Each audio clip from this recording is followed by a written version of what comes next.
tabarrukan bil Qur'anil Karim. Bismillahirrahmanirrahim. Rabbi auzi'ni an ashkura ni'mataka allati an'amta alayya wa ala walidayya wa an a'mala salihan tardah. Wa qala an-nabiy sallallahu alaihi wasallam at-tahaddatsu bi ni'matillahi syukrun wa tarkuha kufrun. Wa man la yashkuril qalil la yashkuril katsir, wa man la yashkurillah la yashkurin, wa man la yashkurin nas la yashkurillah. Wa tabarrukan bi qaulana syekh. Tuntutlah ilmu sepuas-puas dari yang rendah sampai fakultas. Jangan anak dah lengah dan malas menjemur sementara hari panas. Kalau anak dah ingin mendapat ilmu berguna, ilmu yang berkat, ibu bapak dan gurumu ingat, harus dihormat, harus ditaat. Sadaqallahu sadaqa rasuluhu sallallahu alaihi wasallam.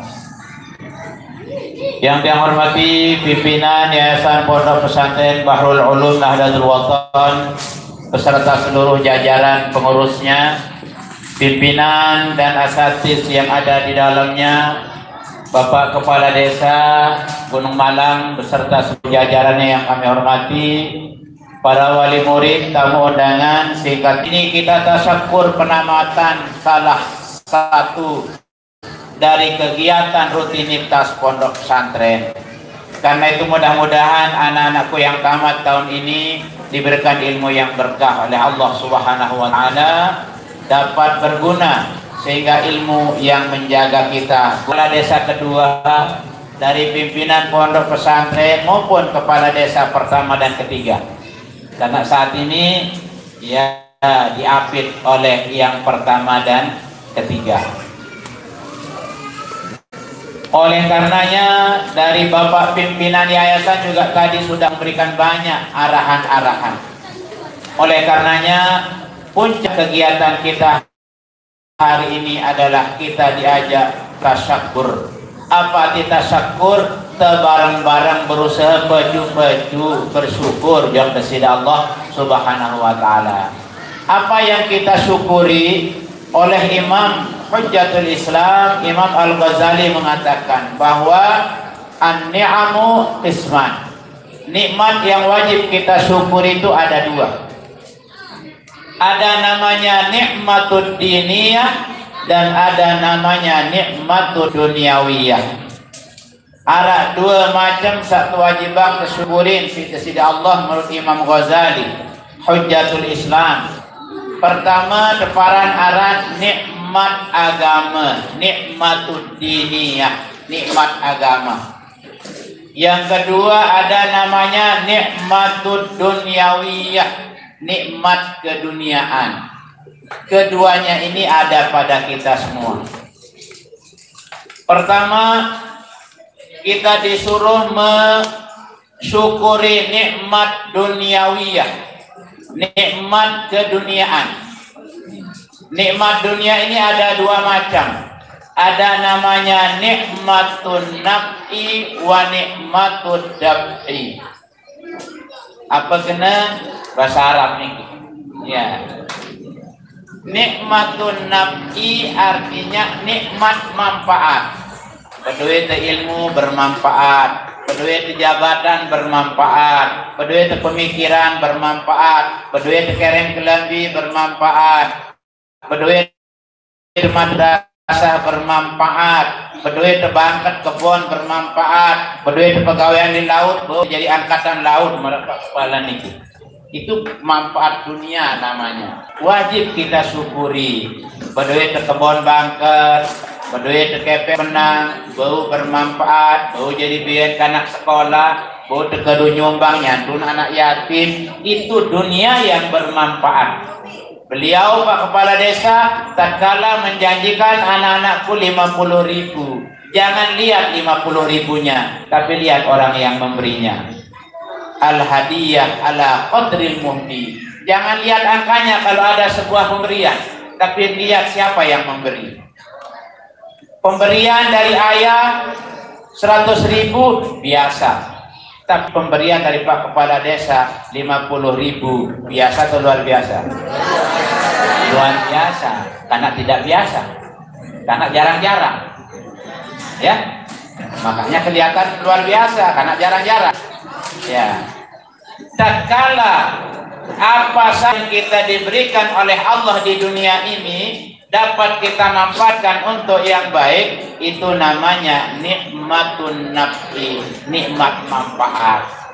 Lebih keren kita pakai untuk berhias untuk hari penamatan, kayak cewek-cewek ini yang baru besar, cantik-cantik, kebayanya bagus, kemudian ada merek-mereknya, semua ini mengingatkan kita kepada lembaga kita.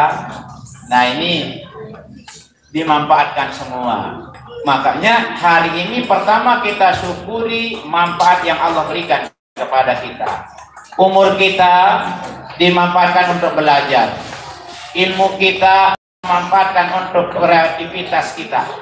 Semua ini nikmat yang Allah berikan kita di dunia, namanya nikmat keduniaan yang bisa dimanfaatkan menjadi keakhiratan. Inilah namanya nikmatun naf'i, nikmat manfaat.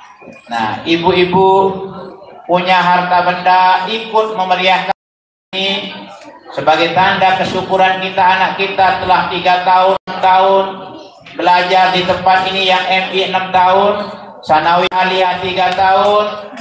Harta kita manfaatkan untuk membiayai, menyupport anak-anak kita, mendirikan pondok pesantren. Berapa banyak para pahlawan kita yang telah gugur ikut membantu. Alhamdulillah, saya bukan pertama kali di tempat ini, sering ya ngiring umuna berkali-kali ngaji atas nama pengurus besar, cuma acara tasyakur tumben. Maka Pak Ketua Yayasan mengatakan tumben saya hadir dalam acara tasyakur. Ya, karena saya tahu persis dengan pembina pondok pesantren Permatan yang dulu, bukan yang sekarang. Saya sangat dekat dengan Tuan Guru Haji Mahmud Yasin. Saya tahu persis perjalanan siapa orang yang jadi pengantin dulu di kantor Permatan, sampai mekar menjadi Tanjung Sanggar, menjadi Bahrul Ulum. Ya, itu semua saya ikut mengikuti walaupun tidak jadi pemain. Sehingga ya pada hari ini saya terhormat, merasa terhormat ikut dilibatkan dalam kegiatan bersyukur pada hari ini. Apa sebabnya? Nahdlatul Wathon ibarat air. Jangan ada coba-coba menghadang Nahdlatul Wathon. Nahdlatul Wathon itu ibarat air. Kalau air dibiarkan lewat akan mengalir terus sampai ke laut, tidak akan mengganggu kiri kanan. Tetapi tatkala dihadang, airnya akan naik dan akan menyebar ke kiri dan ke kanan. Coba tidak dihadang di sana, tidak ada Bahrul Ulum, tidak ada Tanjung Sanggar. Itulah hebatnya Nahdlatul Wathon. 1 menjadi 3. Coba tidak dihalangi, tetap 1 akan menjadi 1. Tetapi karena dihalangi, ibarat air, di situ dihalangi, airnya akan meluap ke kiri dan lahirlah Bahrul Ulum dan menamatkan banyak santri dan membuka lapangan kerja yang banyak. Satu sisi mungkin kita kecewa kalau ada pemekaran-pemekaran, tetapi di sisi lain kita melihat positifnya. Lahirlah Bahrul Ulum, lahirlah tenaga-tenaga pengajar, bermanfaatlah adik-adik kita yang telah kuliah. Kemudian sama dengan mekarnya desa, bertambah lapangan kerja, bertambah anggaran yang kita dapat dari pusat. Kalau dulu satu desa dapat 1 miliar, sekarang mekar jadi 3, yang dulu dapat 1 menjadi 3. Jadi jangan lihat negatifnya, mari kita lihat positifnya. Hari ini sudah tidak lagi kita berpikir negatif, mari kita syukuri apa yang Allah berikan kepada kita. Hari ini dapat kita manfaatkan apa yang telah kita hasilkan. Inilah namanya mensyukuri nikmatun naf'i. Yang kedua, nikmat dunia itu ada 2, yang 2 nikmatun daf'i. nikmat pemeliharaan. Tadi Pak Kepala Desa 13 mengatakan dulu di sini ada pergolakan, tetapi di tengah-tengah pergolakan kita selamat, kita aman, tidak disentuh siapa-siapa. Inilah namanya kita mendapatkan nikmatul dafi, kita dipelihara. Orang ribut, rumahnya runtuh dengan gempa bumi, kita aman-aman, rumah kita tidak rusak, manusianya pun aman. Kita namanya nikmatul dafi, kita terpelihara dari bahaya-bahaya yang membahayakan orang. Kesemuanya ini wajib kita syukuri. Dengan apa kita bersyukur? Tentunya bil qalbi wal qawli wa bil af'ali wa bil amwal. Kita syukuri dengan apa? Dengan hati. Pertama, kita bersyukur dengan hati. Yang kedua, kita syukur dengan ucapan. Kita ucapkan alhamdulillah. Yang ketiga, kita syukur dengan perbuatan. Hari ini kita nampakkan dengan sebuah kegiatan, perbuatan. Kemudian yang keempat, kita bersyukur dengan harta benda. Ya, tentunya acara ini ada konsekuensi beracara, ada snack, ada minuman, ini semuanya kita bersyukur dengan harta. Jadi sekali jalan, maka saya katakan tadi, sekali mendahyung 3-4 pulau terlampaui. Satu kegiatan yang kita laksanakan sedunia akhirat, pahala yang kita peroleh, itu istilah al-maghfurlah Bapak Maulana Syekh.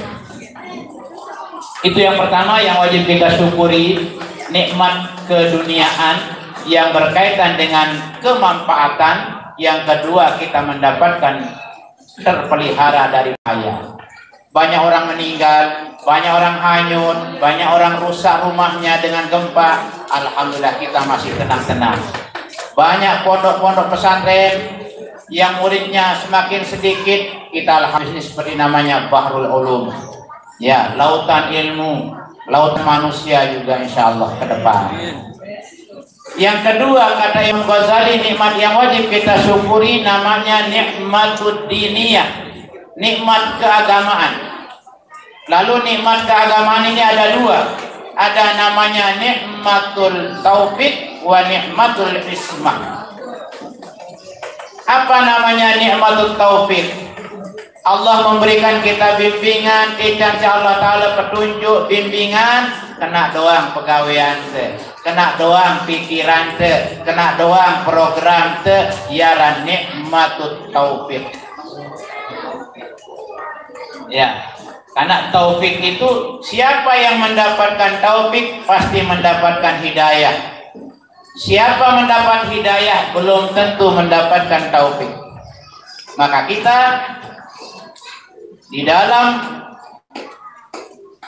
organisasi selalu kita tutup dengan wallahul muwaffiq wal hadi ila sabilir rasyad. Kalau saudara-saudara kita yang Muhammadiyah selalu wabillahi. Kalau saudara-saudara kita yang NU wallahul muwaffiq, selalu kita mohonkan kepada Allah duit dengan Islamnya, KTP-nya Islam, lagu pegawaiannya di Islam. Itu baru hanya mendapatkan hidayah saja, belum mendapatkan taufik. Tapi kita anak-anakku semua ini sudah mendapatkan taufik, karena diberikan oleh Allah keyakinan bahwa lembaga inilah yang pantas tempat kita menggali ilmu pengetahuan. Di tempat inilah tempat kita cocok untuk mencari modal akhirat kita, untuk menjadikan diri kita menjadi orang-orang yang terhormat ke depan. Yang pertama, nikmatut taufik. Allah Subhanahu wa Ta'ala pertama jarianat yang logoh jadi dengan Islam. Ini nikmat yang paling tinggi, nikmatut taufik. Karena setelah kita menjadi orang Islam, kita diajar oleh Pak Kepala Desa menjadi orang yang pacu. Motonya menjadi pacu. Kalau bahasa kita ikuti pacu itu identik dengan keagamaan, identik dengan keakhiratan. Dua kata yang berdampingan, pasu, pacu, pacu, pasu. Kalau pacu identik dengan keakhiratan, pasu identik dengan nikmat keduniaan yang tadi.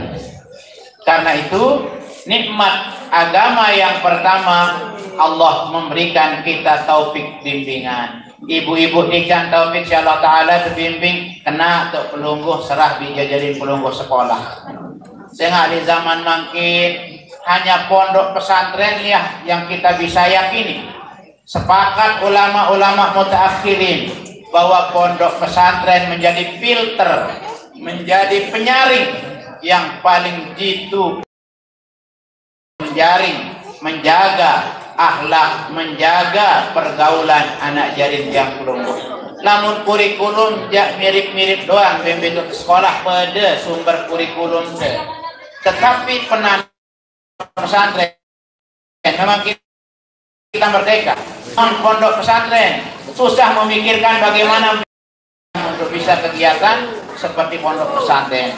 Kalau kita sudah biasa pagi, sore, malam sudah biasa kegiatan di pondok merdeka, bebas tapi terikat. Nikmatul ismah. Apa ini nikmatul ismah? Nikmat pemeliharaan. Banyak orang yang menjual agamanya karena kita dijaga, tetap kita yakin. Banyak orang nikah dengan non muslim, kita dijaga kita oleh Allah Subhanahu wa taala sehingga kita tetap jalan di atas ihdinas siratal mustaqim.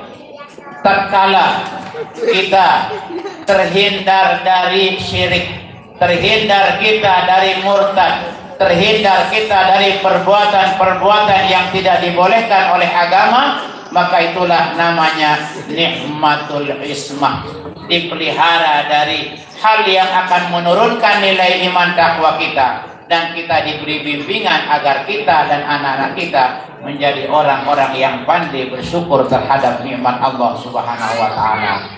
Karena itu bagi anak-anakku yang akan keluar baik dari MI, silahkan dilanjutkan ke tingkat sanawiyah atau SMP-nya. Yang tamat sanawiyah, kemudian kalau yang tidak kuliah, yang mau kuliah kami di IH dengan segala jurusan yang ada. Kemudian di STMIK, di UNW Mataram, silakan. Jangan sampai anak-anakku merasa puas dengan apa yang didapatkan di tingkat SLCA seperti disampaikan Bapak Ketua Yayasan tadi. Tidak ada gunanya kalau SLD, SMA aliyah kita sekarang ini sama dengan barangkali TK zaman dahulu. Kita yang sudah S1 rasanya seperti sama dengan SD dulu. Makanya sekarang baru kita bisa ikut di perguruan tinggi, minimal kita sudah punya ijazah, dinaikkan sedikit menjadi magister. Namun tak masih S1 makin jeruk makan jeruk, mengenai itu semua ngajaran di perguruan tinggi. Nah, oleh karena itu jangan anak-anakku puas dengan ilmu yang diperoleh pada saat sekarang ini. 4 hal yang wajib kita tingkatkan sebagai penutup. Yajibu walladhi yajibu alaina an nartabi'ahu arba'atun. Ada 4 macam wajib yang wajib kita tingkatkan setiap saat. Pertama al-ilmu, kedua al-imanu, ketiga wal amalu, yang keempat wal akhlaqu. Yang kedua keimanan, keyakinan kita, ajaran nasihat yang kita anut, keyakinan kita terhadap ajaran agama yang kita miliki, ini tingkatkan keilmuan tentang itu agar meningkat keyakinan kita. Setelah meningkat keyakinan ini akan mendongkrak, memotivasi kita untuk mau mengamalkan ilmu kita dalam bentuk amal-amal soleh. Tatkala semakin banyak amal soleh yang kita lakukan, insya Allah akan meningkat akhlak kita. Ilmu, iman, amal, dan akhlak. Akhlak menjadi buah segala-galanya. Tatkala kita berakhlak, terhormatlah kita. Banyak orang pintar, banyak orang hebat, tidak berakhlak menjadi tidak bernilai. Karena itu ilmu, iman, amal, akhlak menjadi kuncinya. Ini saja barangkali yang dapat saya sampaikan dalam rangka bertasyakur atas telah selesainya anak-anak kami di lembaga pendidikan di bawah naungan Pondok Pesantren Bahrul Ulum. Mudah-mudahan anakku semua sukses. Kami apresiasi, selamat kepada yang sudah tamat, sudah diberikan kesabaran untuk mengikuti kegiatan pembelajaran selama di bangku sekolah sesuai dengan jenjang tempatnya tamat. Mudah-mudahan Allah memberikan keberkahan dan memberikan pemeliharaan bagi kita semua.